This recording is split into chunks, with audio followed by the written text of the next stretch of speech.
Urban farming is becoming more and more popular every day.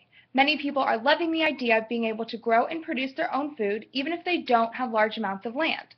I fell in love with this idea too, and about a year ago, I decided to raise my own flock of chickens for meat, also known as broilers.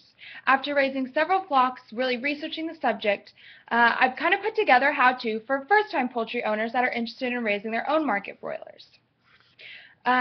Raising market broilers consists of four basic elements that if you regulate these closely, you will produce an efficient product. The first of these is disease prevention.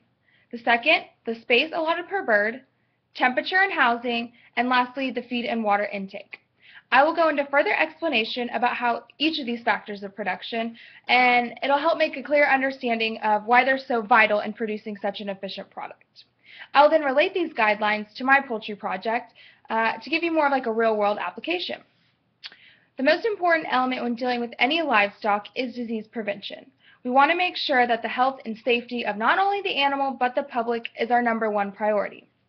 Most vaccinations we use against chickens are in their first week of life. This is to prevent our everyday common cold or flu. This is very important because if one bird contracts something, it can very quickly spread to the rest of the flock and can be devastating.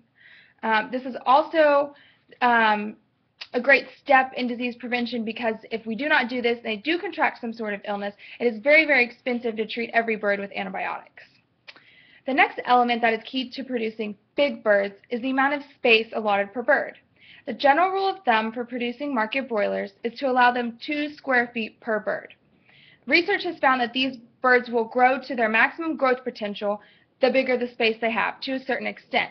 Therefore, if you maybe only allow them 1 square foot to run around, then they won't be as big as they could be. Space is also an important factor when raising these animals because we want to give them a humane living area. We want them to be able to partake in natural chicken behaviors such as spreading their wings, foraging, and being able to get up and walk around. The next element in efficiently producing chickens is temperature. The natural body temperature of a chicken is 107 degrees. Newborn chicks should be kept at about a temperature of 95 degrees for their first week of life.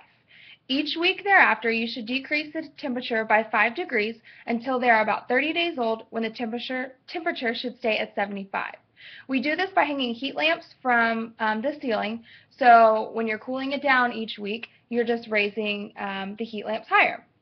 This is a very tricky process, so you can install a thermostat that reads the temperature at bird level. Therefore, if it gets too hot, it can kick on a fan or turn some of the heat lamps off.